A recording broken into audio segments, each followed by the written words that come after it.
Cécile. Donc oui, alors l'idée du musée de l'homme, ce qu'on voulait faire là dans la galerie, c'est présenter un peu une actualité aussi d'où on en est de la recherche. Donc il y a un grand nombre de chercheurs qui ont participé à la construction du parcours permanent du musée de l'homme. Il y avait un commissariat scientifique, un commissariat de pilotage, des experts de droite et de gauche. Au total, ça doit faire au moins pas loin d'une cinquantaine de personnes. Et donc tous, on a un peu participé à la pensée qui est présentée dans le musée à partir de nos recherches. Et donc moi, par rapport à ça, je voulais vous présenter, pas toutes mes recherches, voilà, mais des points de vue de recherche qui ont participé après au parcours permanent. Et je me suis permis aussi d'inclure dans ce que je veux vous présenter ce soir un petit film, maquette d'un petit film qui raconte un peu comment on fait sur le terrain, c'est-à-dire en pratique, c'est quoi le travail du terrain. Alors, oups, je reviens au début. Donc, moi, je travaille sur l'interaction chez l'homme entre la biologie et la culture, plus précisément entre la génétique et la culture.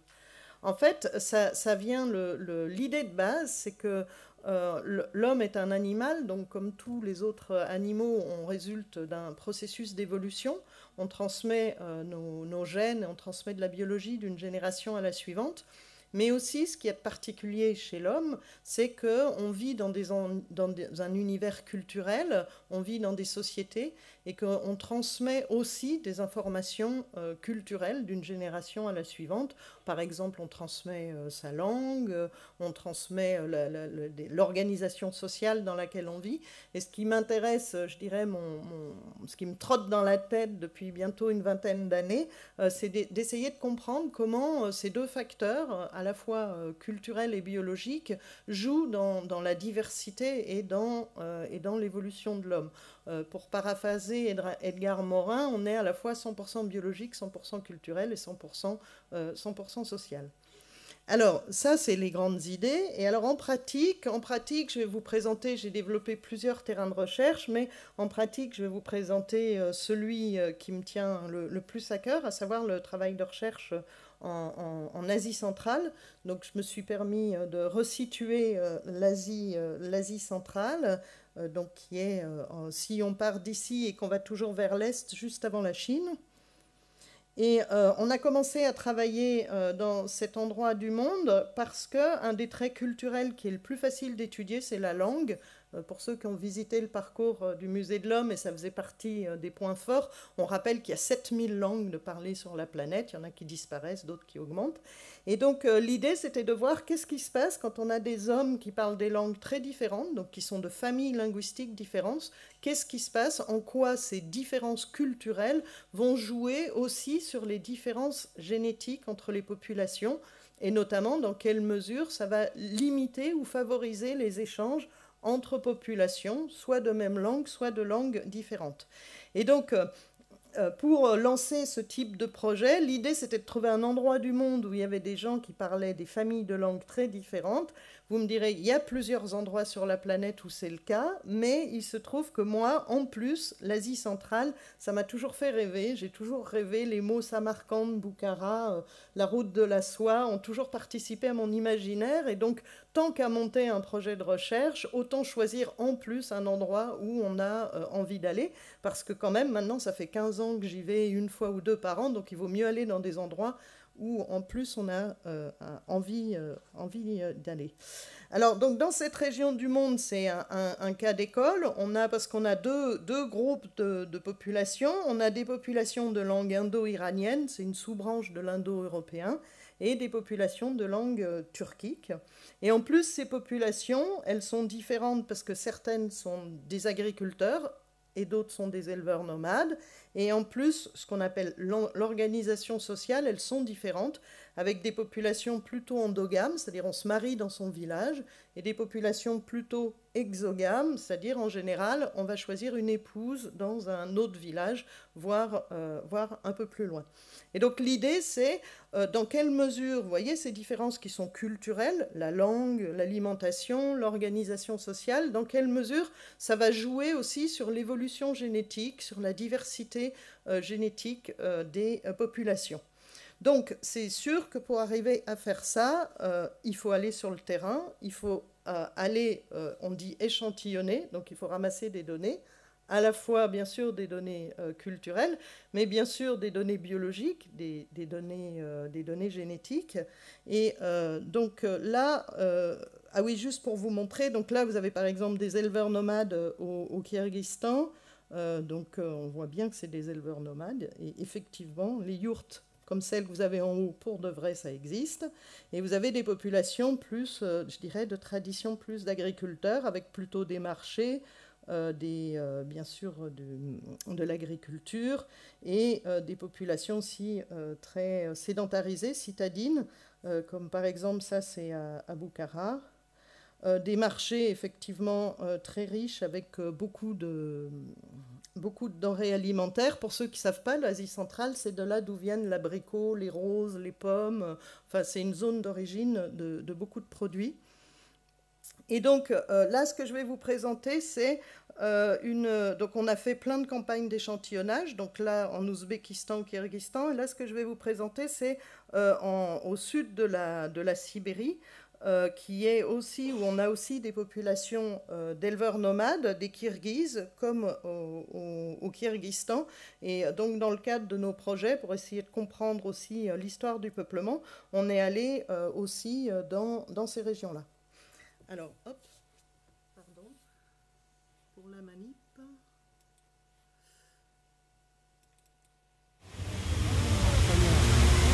Le film que je vous présente, c'est une maquette. On est encore en train de travailler dessus. Donc là, c'est Fusil avec musique de Cuba.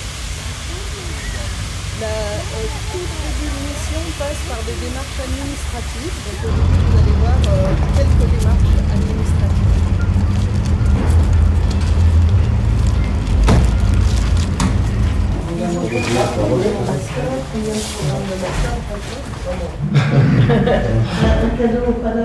Спасибо большое. Спасибо Парижа. Спасибо большое. Эйфелева башня. Покажите. Вот она. Башня, я сюда поставлю. Вот она будет. Символ совместного проекта. Да.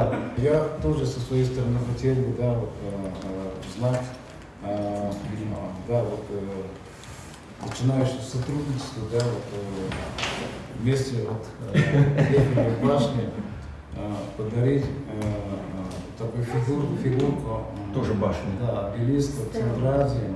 Тоже башня, да, обелиска встречается в Центральной Азии. C'est super, merci, spasiba. Donc ça c'est le massif de l'Altaï, et donc là on est allé par là l'année dernière, et donc là cette année on est ici, c'est Kizil. Voilà.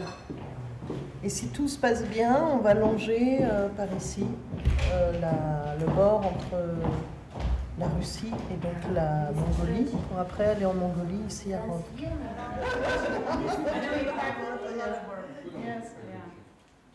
I'm so happy to see you. Yeah, me too. Super. Super.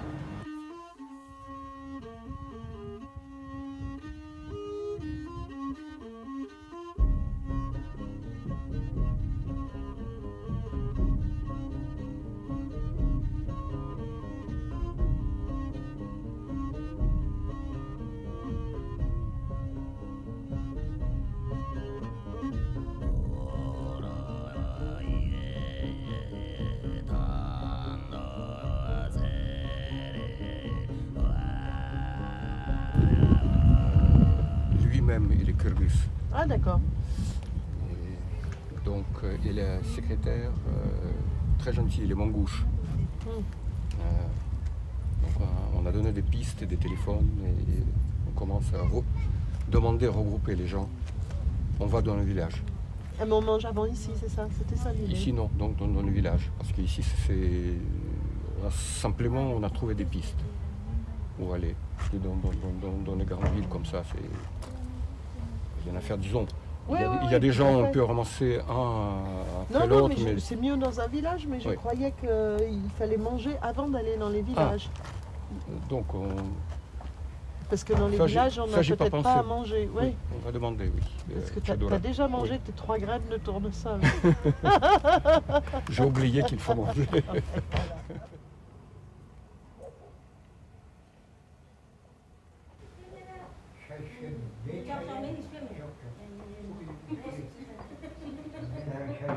У вас тоже хорошее давление для вашего возраста.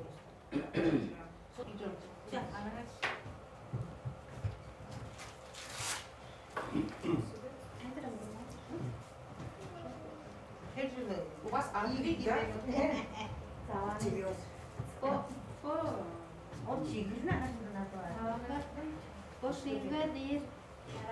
Свободно.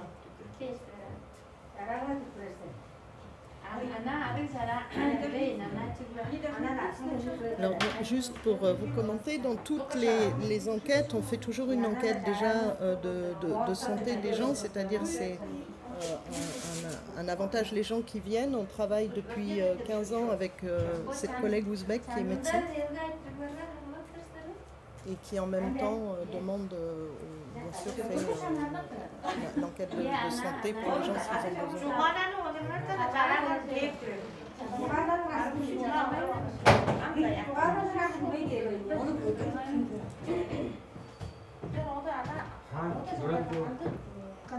У меня высокое давление.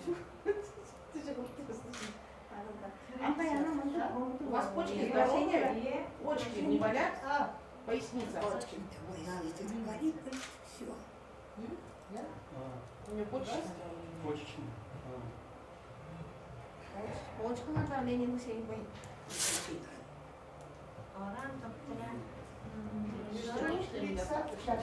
А сколько вам лет?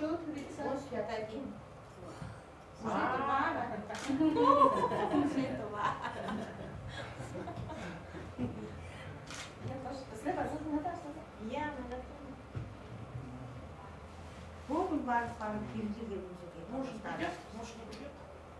Ваш муж? Нет. Тоже. Ой, что-то много, да? Уехал? Или умер? Умер, да. Мне не мешайте бывать цветами разными. Женщины это цветы. Цветы разные бывают.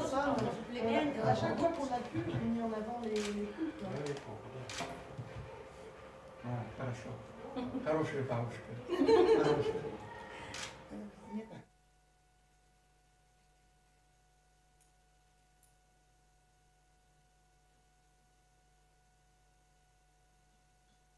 Высокое давление. Сколько? 170 на 99. Давайте отдохните немножко, я потом еще раз померю, ладно? 166 на 100. И пульс 95. Это вам для чары. Вот чара.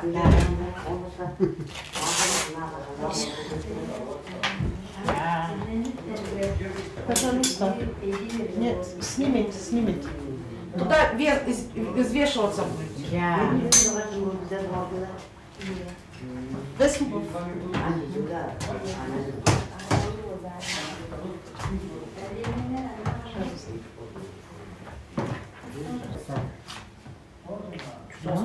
Kanka çağırayla doldurmak.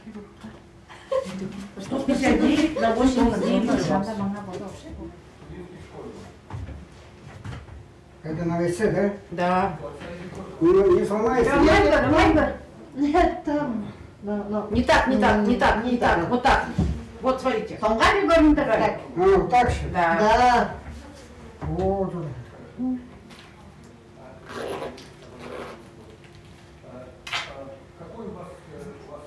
Сколько? 68. 68? Да. Минус килограмм одежда, 67. Рост. О, рост. Да. О, pardon. 162. А все, да? Нет еще. Нет еще. А чара. Надо чару. Полный надо, что ли? Нет, 3 миллилитра, там черточка есть. Чуть-чуть надо. Связано по грядку. Вот так, руки, вот так. Плечи. Voilà. Super. 96. Вот это. Теперь анкета и чара. С Филиппом? Да, пожалуйста. Он торопет, чара.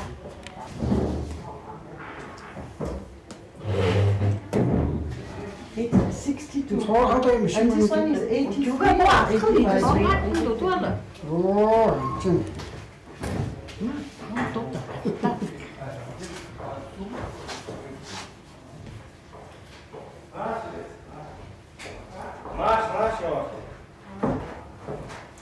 So I will order from the... Şaban. Hayır da oyun da koşar.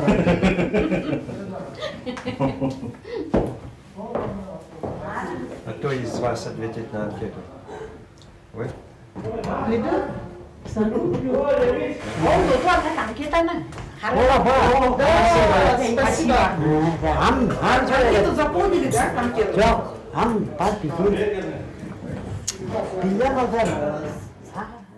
Тогда сами взрослые, 61 года, девочки все 8. Сами последние 2 мальчика. Тогда здесь последний мальчика тоже пишет. Это последний, да?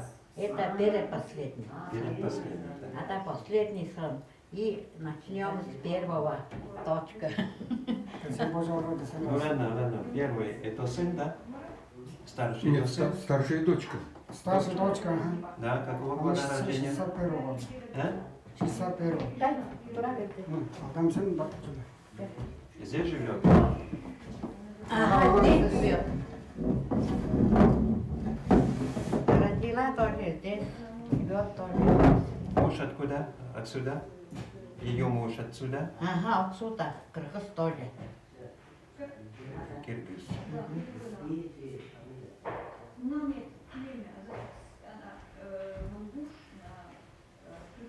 Donc ça c'est qui? Второй?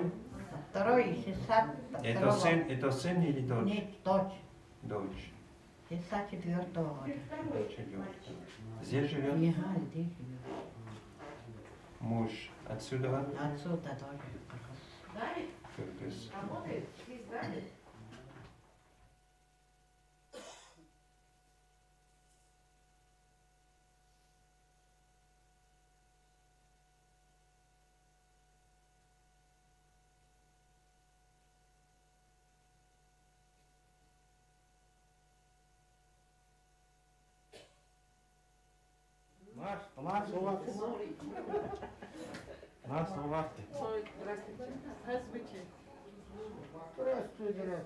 Идемте сюда, идемте сюда.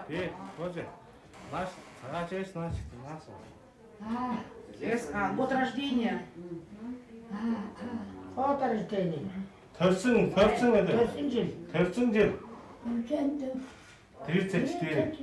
Оба, да? Распишитесь, пожалуйста, здесь.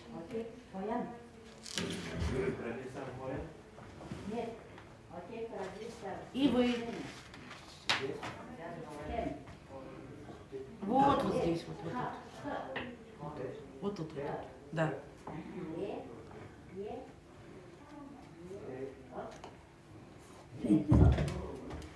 Надо кофту, чтобы она сняла.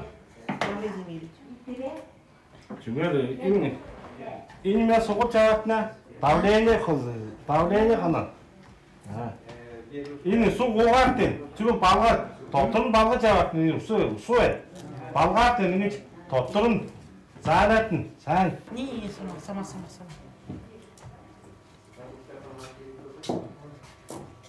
Ничего не болит. А похоже, что голова болит. Нет. Нет. Ну ладно.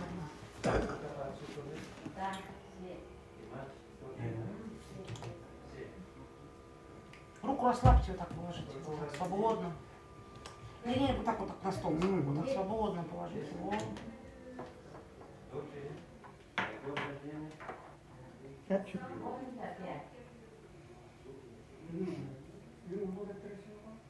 Здесь Это для чары. Вот так надо открыть. И потом вот до этой черточки надо собирать чара. Только чара. Его отец и его мать. Честно, она ей чар тринтер басом тут же сна. Да, здесь они проживали, здесь. И бабушки, и дедушки? Тоже здесь. Тоже здесь. Заниматели Женя, старые, померяли. Здесь. Бог, смотри там. И на каком его первый язык? На каком он? Нектар сосын хед юрды. Туачи гити монгolче гити бута. Хедте.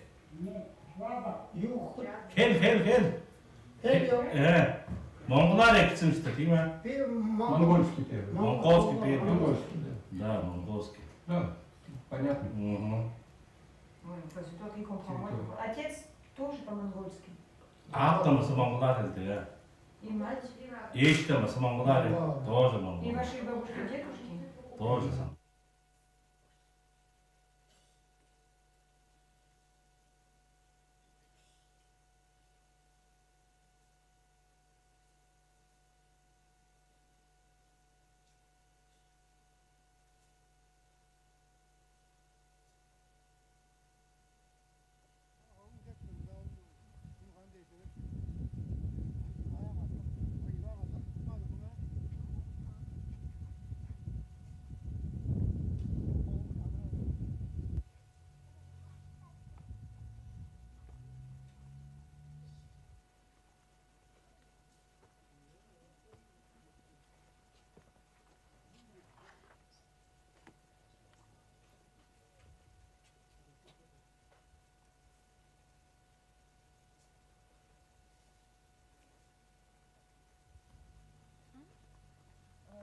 Я понимала, чтобы мы будем начинать работать сегодня, да или нет? Сейчас поедем в гостиницу. Потом нам определят помещение. Да. В воскресенье очень трудно работать. Конечно. Да. Alors, Tania va se mettre là. On va mettre Tania là. On va voir à combien on en est de Honda, et combien on en est de Moulouche à peu près. C'est ça, oui, c'est ça. Oui, on verra. On verra. 20 couples et 20 couples. Oui. Ouais, ça serait génial.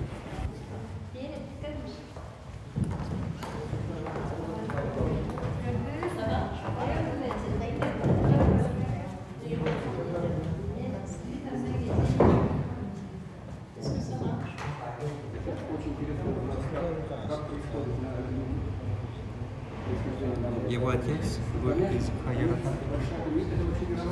Шеми?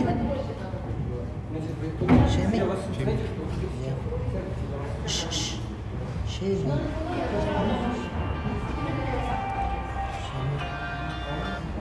Дедушка по отцу тоже? Это мой, да? Да. Дедушка тоже Шеми. Бабушка тоже? Бабушка Шеми. Мать?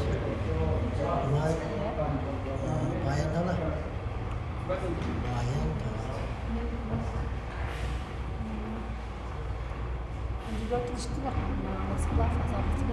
Дедушка по матери тоже Баянда?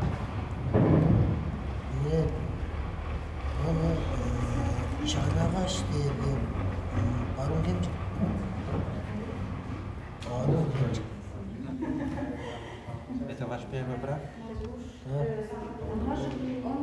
Он не родственник, да? А где вы родились? Я родилась в село Тели. Вот язык. Тели? Т. Через Е. Два Э. Тели. Отец? Тавахая, село Тавахая. ТВ. Давайте я запишу здесь. Дедушка по отцу тоже? Да. Бабушка тоже? Нет. А Янгата? Аян? Гата.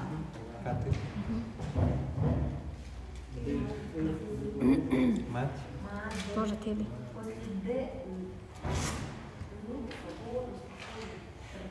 Дедушка по матери тоже? Да. Бабушка по матери тоже?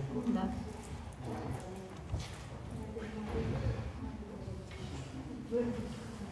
Все по-тувински, Да.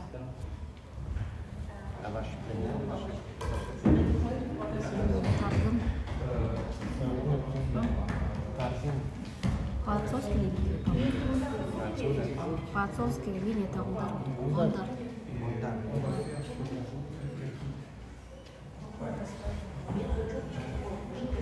И бабушка по отцу тоже он, да? А мать? Мать. А? Даупу. Даупу. Да. Вау? Нет. О. Одна О. П. П. Даупу. И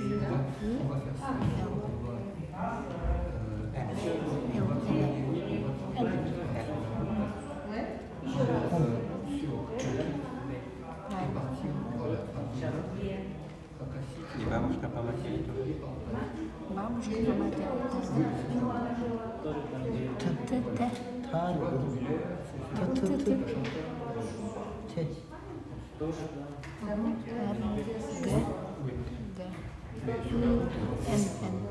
Николай.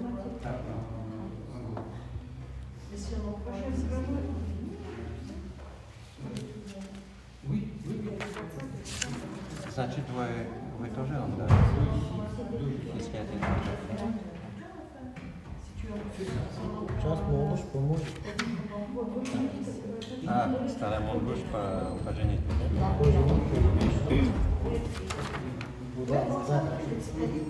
Сколько у вас детей? Один. 7. Да. Сколько ему лет? 4. Все, спасибо большое.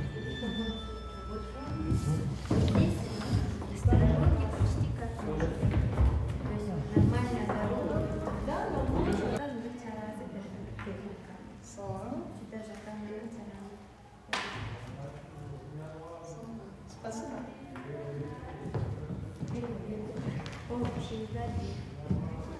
Там сахар померить?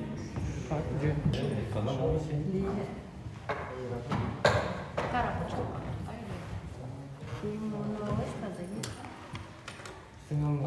건강하다 거기다 분위기가 상당히 유능 쉽죠.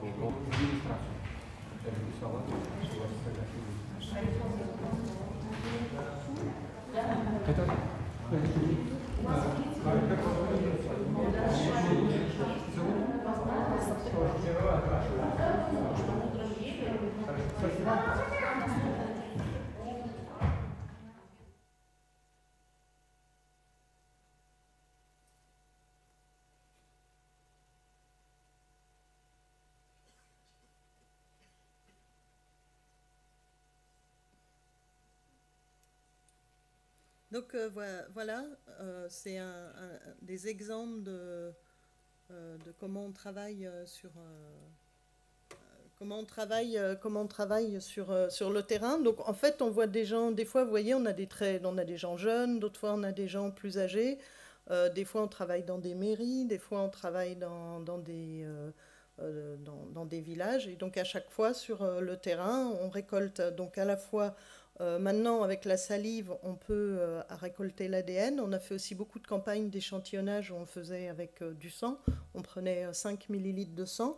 Avec ça, on fait toujours un questionnaire ethnologique très simple. On demande aux gens d'où ils viennent, avec qui ils se marient. Et après, il faut retrouver tous les noms des villages sur une carte. C'est pour ça que des fois, Philippe, mon collègue qui remplissait ça, il insiste pour être sûr d'avoir le bon nom, parce qu'après, il faut qu'on retrouve les lieux et c'est pas toujours évident.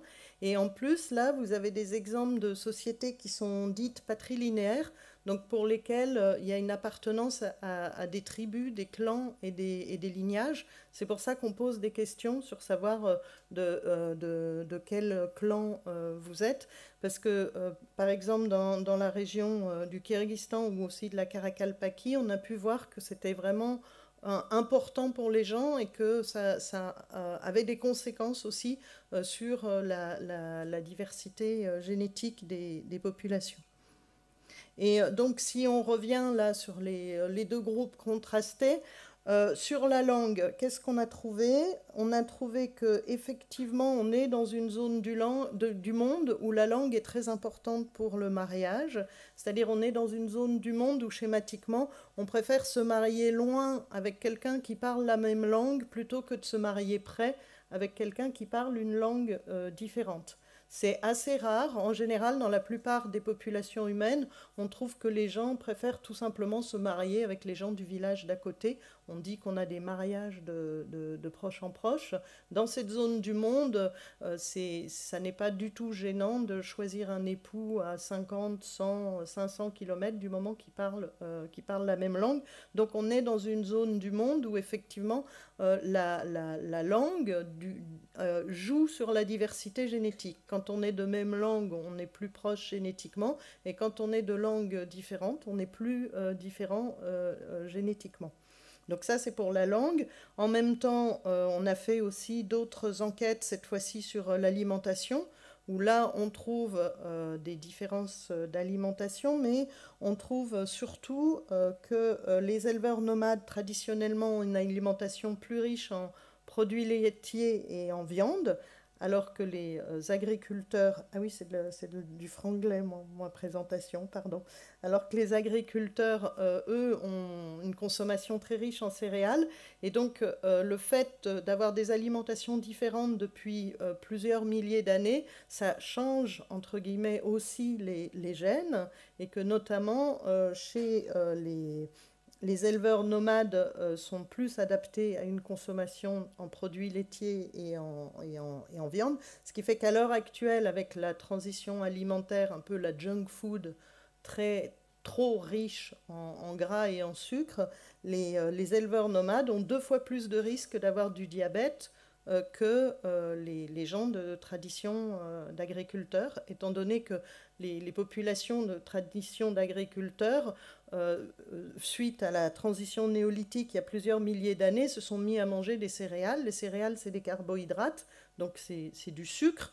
Donc les agriculteurs en Asie centrale comme en Europe, nous on est des descendants essentiellement d'agriculteurs, on est mieux adaptés à une alimentation très riche en sucre que les populations qui n'ont pas eu ces milliers d'années d'adaptation aux céréales. Et donc on valide notre hypothèse qui était que chez les éleveurs nomades, on a effectivement un risque plus élevé avec l'alimentation riche actuelle de développer du diabète. Et donc on a trouvé ça en faisant des mesures physiologiques, mais on le retrouve dans les données génétiques avec des adaptations, des signatures de sélection naturelle différentes selon les gènes quand on regarde les agriculteurs et les éleveurs nomades. Troisième résultat, c'est l'organisation sociale. Chez les agriculteurs, on retrouve bien effectivement cette endogamie, que ce soit par nos enquêtes, mais on le retrouve aussi avec les données génétiques. Ça signifie que c'est des systèmes sociaux qui existent depuis un nombre suffisant de générations pour qu'on les retrouve dans des données génétiques, c'est-à-dire au moins 20 voire 100 générations. L'exogamie chez les populations turquiques aussi, on la retrouve, avec dans ces populations-là une exogamie qui est surtout due aux femmes, c'est-à-dire quand vous avez 2 personnes qui se marient, qui ne sont pas du même village, en général c'est la femme qui n'est pas du village d'origine. En fait, très souvent, les femmes bougent lors du mariage, elles vont habiter dans le village de l'époux, et dans ces régions-là, ce sont les femmes qui bougent beaucoup plus que les hommes, ce qui fait que quand on regarde certaines portions d'ADN, notamment l'ADN mitochondrial qui est transmis par les femmes, qui raconte l'histoire maternelle, on voit que les populations se ressemblent beaucoup pour l'ADN mitochondrial, parce que comme les femmes ont beaucoup bougé, il y a très peu de différence entre les populations pour l'ADN mitochondrial. En symétrie, quand on regarde le chromosome Y qui lui est transmis par les hommes à leurs fils, donc qui raconte l'histoire paternelle de ces populations, on voit des différences très fortes entre les populations parce que les hommes ne bougent quasiment pas, c'est-à-dire sur plusieurs générations, un homme est là où était son père, où était son grand-père, où était son arrière-grand-père, etc. Alors qu'en général, une femme, elle a beaucoup bougé. Donc là encore, on voit, donc ça, vous voyez, c'est tout donc des paramètres culturels qui effectivement ont une influence sur la diversité génétique. Et donc cette idée que l'homme est tout à la fois biologique et culturel, c'est un des axes forts, donc autant de mes recherches, mais des recherches d'autres gens dans l'équipe, et c'est un des axes forts du Musée de l'Homme, notamment de la première partie, où on montre que l'homme est à la fois inscrit dans la nature, inscrit dans le vivant. Vous avez par exemple des morceaux choisis du corps humain qui rappellent qu'on a des dents, mais on n'est pas les seuls à avoir des dents, on a des yeux, mais on n'est pas les seuls à avoir des yeux. Donc nous aussi, on est le produit de l'évolution. On est inscrit dans le règne animal, mais vous avez une vitrine en face qui, elle, montre que le corps est, dans toutes les cultures, empreint de la culture, que ça soit sous forme d'objets, sous forme de parures, ou de formes encore plus fortes, comme moi, ce que j'aime beaucoup, c'est les déformations crâniennes. Dans la première vitrine, vous avez des crânes déformés, où c'est vraiment une empreinte très très forte de la culture dans le corps humain. Et donc cette idée d'interaction entre la biologie et la culture, on la poursuit un peu, même dans la deuxième partie d'où on vient. Et aussi, dans la deuxième partie d'où on vient, on a choisi aussi de mettre un moment très très fort, très important dans l'évolution de l'homme, qui est la transition néolithique. Le moment où l'homme, justement, change son rapport à la nature et commence à domestiquer tant les plantes que les animaux. Et c'est vraiment une période charnière où on voit en plus apparaître une multiplicité de modes de vie. On fait la transition néolithique partout dans le monde, mais à chaque fois de manière différente. Au Japon, par exemple, les Jomons se mettent à la poterie, mais restent chasseurs-cueilleurs. Ils ne vont pas vers l'agriculture. En Amérique centrale, c'est plutôt le maïs qu'on va cultiver. Enfin, vous voyez, vous avez des différences fortes qui ont encore une empreinte à l'heure actuelle sur la manière dont on vit, et aussi le début de la forte expansion démographique qui est vraiment, on est une espèce qui réussit très bien d'un point de vue reproductif, malheureusement un peu trop, parce que là on atteint visiblement des limites en termes d'impact environnemental, et justement c'est ce qu'on aborde un peu plus dans la troisième partie qui est vers où allons-nous. Alors donc le livre, il a été fait en parallèle à ça. Je vous ai dit, il y a une 50aine de scientifiques qui ont plus ou moins participé au parcours permanent.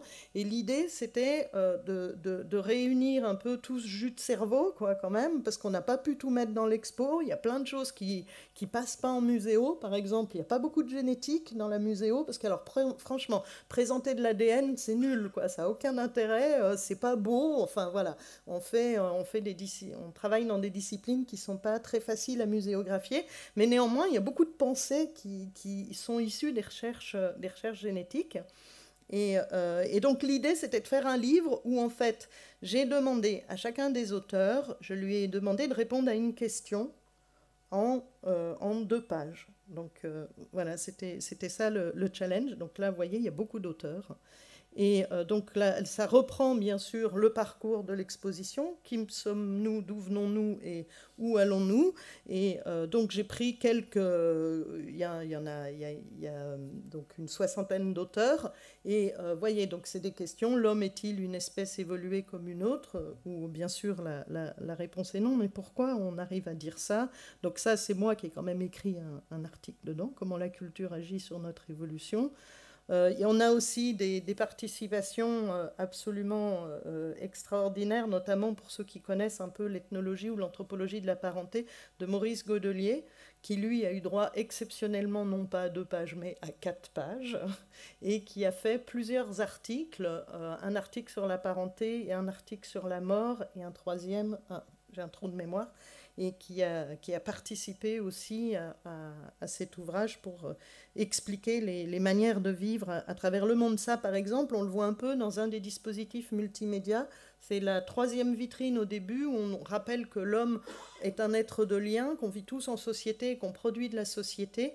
Et il y a une table interactive à côté où on présente quelques autres exemples de faire parenté dans le monde, pour rappeler aux gens que papa, maman, les enfants, c'est une forme de faire famille, mais qu'il y a d'autres manières de faire famille dans le monde.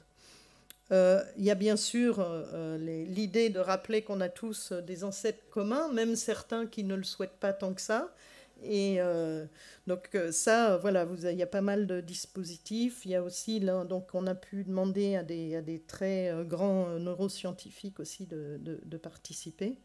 Et par exemple, un thème qui est très important, qui est fondamental et qui est un peu à certains endroits du parcours, mais qui n'est pas vraiment explicité en tant que tel. Et c'était important à un moment donné de bien expliquer ce phénomène fondamental si on veut comprendre l'évolution de l'homme. Le fait qu'on a eu une double sélection, une sélection pour la bipédie qui bloque le bassin. En parallèle, on a une sélection pour l'augmentation de la taille du cerveau, mais il faut quand même arriver à coucher. Et donc ça, c'est vraiment un paradoxe évolutif, des contraintes évolutives, et la sélection naturelle, les hasards ont fait que ce qui a été choisi, c'est de faire naître un bébé immature, c'est-à-dire que le petit humain, quand il naît, il est particulièrement immature par rapport à une autre espèce. Vous savez tous que pour faire d'un petit humain un adulte à peu près fonctionnel, ça prend, on va dire, quand on est super optimiste, 15 ans, mais ça peut aller jusqu'à 20, 25 ans. Donc vous voyez, on est une espèce où ça prend vraiment beaucoup de temps pour faire un être humain. Et bien, la contrepartie, la chance de toute cette période finalement d'immaturité, c'est que du coup, on a le cerveau humain qui se développe énormément après la naissance, et on a à ce moment-là tout ce qui est l'apprentissage et l'intégration justement de ce que je vous dis, de la culture, de la vie en société, de la langue, etc. Donc c'est quelque chose de très important qu'on aborde par petites touches dans le parcours, mais c'était bien d'avoir vraiment un article qui traite que de ça. Alors dans la partie d'où venons-nous aussi, j'ai demandé à des collègues qui ont fait l'effort de faire le superbe buissonnement des espèces humaines. C'était un des thèmes forts du Musée de l'Homme, c'est-à-dire de présenter l'évolution de l'homme non pas de manière unidirectionnelle, mais de présenter ce buissonnement finalement dont nous sommes ici, avec bien sûr des questions plus particulières. L'ADN, encore une fois, comme il n'est pas évident à muséographier, il est dans l'exposition, il est au moment où, vers la chambre des ancêtres, où il y a les originaux, à côté, il y a un dispositif multimédia où vous pouvez vous faire morpher en néandertal. Vous asseyez, on prend vos mesures et on vous transforme en néandertal. Il faut y aller en ayant le moral, parce que franchement, en tant que néandertal, on n'est pas terrible. Hein. Ça fait assez bizarre le résultat. Mais à ce moment-là, on explique aussi les derniers travaux de l'ADN qui ont pu montrer qu'il y avait eu des croisements il y a environ 60 000 ans, entre Homo sapiens, quand il sort d'Afrique, il rencontre l'homme de Néandertal qui, lui, est sorti il y a plutôt 500 000 ans. Et à ce moment-là, il y a eu quelques croisements, ce qui fait que toutes les populations humaines à l'extérieur de l'Afrique portent environ 2% d'ADN de Néandertal dans leur génome. Et bien sûr, la troisième partie, où allons-nous, où on reprend les grands thèmes qui sont développés à la troisième partie. Donc vous avez vu, il y a un très beau dispositif multimédia qui vous fait l'histoire du monde, en gros, de moins 3000 jusqu'à plus 2000, on n'a peur de rien, 5000 ans en 5 minutes, et qui raconte justement un des faits les plus forts, c'est l'anthropisation du monde, la forte explosion démographique et je dirais la globalisation de la planète. Avec bien sûr la question, est-ce qu'on va arriver à nourrir tout le monde? On est 7 milliards, les projections annonce 9 ou 10 milliards d'êtres humains aux environs de 2050, enfin ça dépend des projections, mais comme ordre de grandeur, et donc comment on peut nourrir la planète. Et avec aussi les autres questions qui est à la fin de la troisième partie, où étant donné toutes les innovations technologiques qu'on fait, quel impact ça va avoir sur le corps humain et sur la biologie de l'homme avec deux choses. La première chose, c'est l'idée un peu de transhumanisme, d'homme augmenté avec les technologies qui est évoquée, et l'autre aspect, c'est l'évolution biologique de notre espèce, à quoi on va ressembler dans le futur et est-ce qu'on va continuer à évoluer. Donc voilà, une fois cet ouvrage fini d'être écrit, voilà les cartons de livres. Et on a eu, alors j'en ai pris plusieurs, mais on a eu énormément de retours, de critiques plutôt positives, notamment celle de lire les 20 meilleurs livres de l'année quand même, c'est pas mal. Et donc voilà, j'ai fini. Donc là, je suis prête à répondre à vos questions si vous en avez. Merci.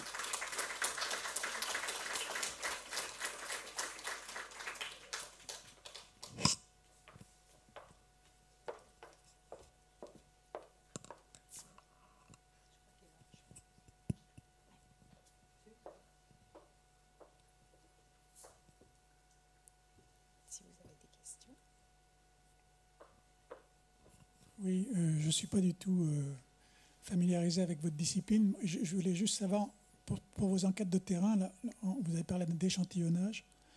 Comment est-ce que vous contrôlez vos échantillons? Est-ce que, par exemple, ici, quand on fait de l'échantillonnage, on a soit des méthodes par quota, soit on a une base de sondage. Mais comment ça se passe pour vous? Parce que les gens, comment ils sont choisis, en fait? Et est-ce que vous êtes sûr qu'ils sont représentatifs, en gros, de la population que vous voulez étudier? Alors, l'intérêt qu'on a en génétique, donc moi je suis en génétique des populations, c'est qu'il y a beaucoup de travaux qui ont montré que, grosso modo, si on arrive à échantillonner 30 personnes dans une population, ça reflète bien l'ensemble de la diversité génétique de la population. La seule contrainte qu'on a, nous, l'idéal, c'est de choisir les gens au hasard, et la contrainte qu'on a, c'est qu'ils ne soient pas apparentés proches. C'est-à-dire de ne pas avoir de frères, sœurs et de cousins. Mais ça, on le vérifie. C'est pour ça qu'on demande aux gens leurs parents et leurs grands-parents. En fait, c'est la seule contrainte qu'on a. Sinon, que les gens aient 60 ans, qu'ils aient 30 ans, voilà, on n'a aucun critère. Donc pour ça, c'est plus facile que effectivement des échantillonnages plus stricts qu'il faut faire, comme par exemple en sociologie.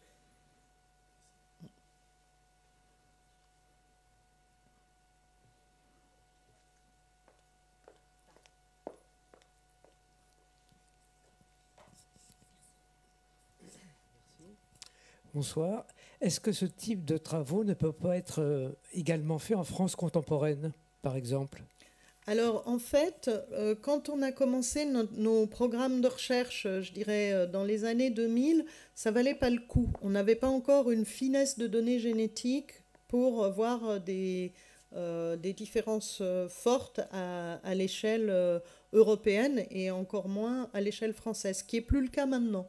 Maintenant, avec les nouvelles données génétiques, on peut faire par exemple un génome complet d'un individu, ça coûte maintenant dans les 1 000 €. Donc ça commence à être abordable, pas encore tout à fait, il va falloir attendre encore 2-3 ans, mais maintenant on commence à avoir suffisamment de données pour que ça vaille le coup de faire ça en France métropolitaine.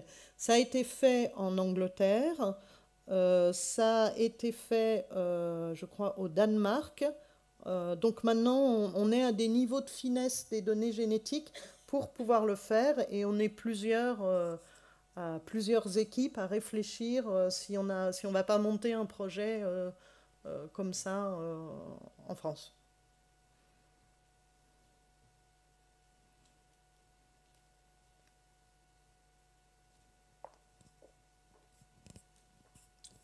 Bonsoir, merci pour votre exposé. Je voudrais savoir si, avec les données génétiques, vous pouvez faire de la généalogie ou plutôt de la phylogénie. Et si oui, est-ce que ça peut être croisé avec des données de linguistique, par exemple en faisant des cladogrammes pour voir d'où venaient les langues, et s'il y avait des congruences entre des cladogrammes génétiques et des cladogrammes linguistiques? Merci de la question, c'est ce qu'on a fait. Oui, c'est trop sympa. Oui, non, on a fait ça. En fait, dans chaque village où on est allé, on a échantillonné aussi en linguistique 2 ou 3 locuteurs pour lequel on a demandé de donner les mots de la liste Swadesh, qui est une liste de référence en linguistique. Donc en fait, il y a 200 mots, on demande à la personne de les dire dans sa langue. Et à partir de ça, on peut comparer et calculer des distances linguistiques entre les villages, entre les régions, entre les populations. Et on peut regarder dans quelle mesure ça colle ou pas avec les distances génétiques. Et donc, c'est ces approches-là qu'on a fait. Donc, on peut faire des cladogrammes et regarder dans quelle mesure les deux cladogrammes fit, ou tout simplement corréler les distances, les matrices de distance. Et on a des très bonnes corrélations, beaucoup plus élevées qu'avec la géographie. On a des corrélations genre de 0,8 entre les distances génétiques et linguistiques, ce qui est énorme.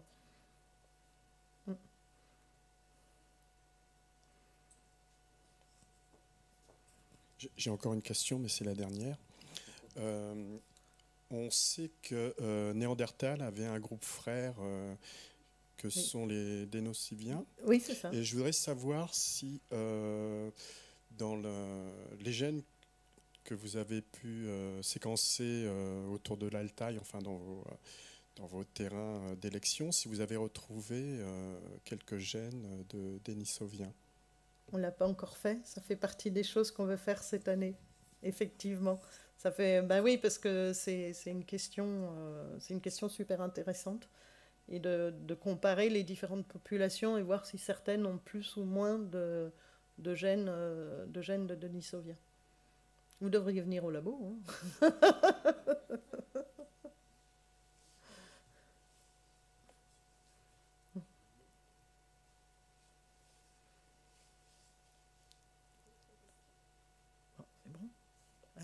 Une question.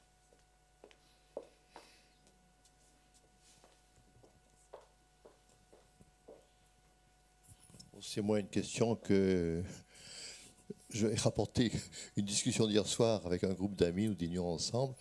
Il y avait entre autres des Limousins et des Auvergnats.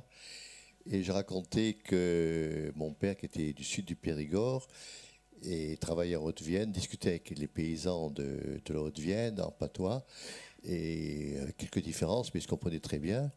Et que même un autre monsieur, également limousin, on était en vacances ensemble aux Baléares, et il parlait avec les gens des Baléares sans problème, patois limousin avec probablement un catalan, soit du catalan je suppose, aux Baléares.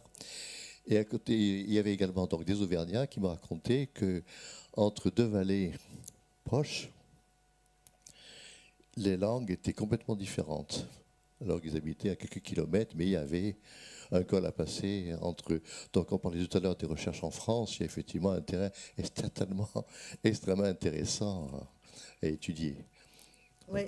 Non, mais vous avez raison, c'est assez fascinant de voir comment dans certaines régions du monde, vous avez effectivement des différences de langue à des échelles géographiques très proches d'une vallée à l'autre. Un des hotspots mondiaux de diversité des langues, c'est la Papouasie-Nouvelle-Guinée. Où là, c'est même pas des patois, quoi. C'est carrément des langues complètement différentes d'une vallée à une autre. Moi, j'aimerais beaucoup pouvoir aller travailler là-bas, mais c'est encore très compliqué. Aller en Auvergne, c'est plus simple. Oui, c'est plus facile.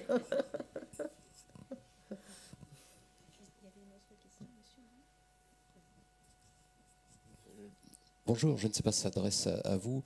Comment est-ce que vous expliquez que, alors qu'il y a un grand nombre de petites différences entre nous, l'être humain, et le primate le plus proche, si on parle juste des avantages darwiniens que nous avons par rapport à nos frères primates, il y en a une collection qui est stupéfiante.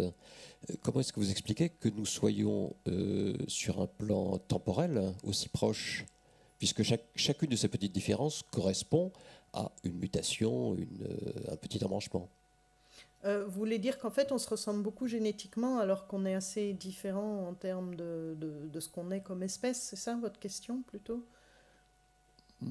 Pas tout à fait. Je pense qu'on a beaucoup de petits points de différence qui normalement manifestent chacun une petite mutation, donc un embranchement. Oui.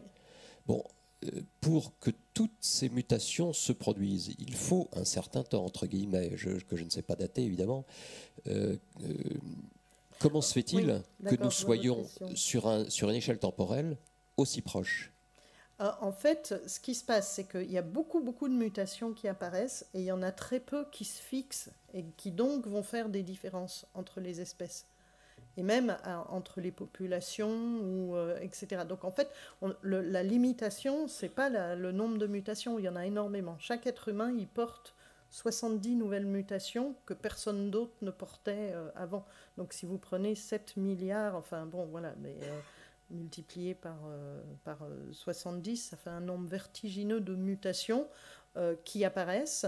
Et en fait, le challenge, c'est pas le nombre de mutations, c'est que les mutations se fixent, quoi, pour créer des différences entre les espèces. Alors, il y a deux manières de fixer des mutations et de créer des différences. Soit c'est par sélection naturelle, effectivement, c'est quelque chose d'avantageux qui se fixe dans une espèce et quelque chose d'avantageux dans une autre. Donc là, on arrive à fixer des mutations. Et l'autre mécanisme, c'est le hasard. Vous avez des choses qui sont ni avantageuses ni désavantageuses et qui se fixent chacune dans des espèces différentes. Et donc, finalement, on arrive à 1% de différences qui sont fixées entre l'homme et le chimpanzé, et ça colle avec le temps écoulé. C'est pas plus, pas moins que ce qui est attendu, quoi. Donc, j'espère que ça répond un peu à votre question. Et entre deux êtres humains, la différence, elle est de 1 pour 1000, pour situer à peu près. Donc 1% de différence avec le chimpanzé et 1 pour 1000 entre deux êtres humains. Un petit peu plus les derniers travaux. Plutôt peut-être 2 pour 1000 que 1 pour 1000.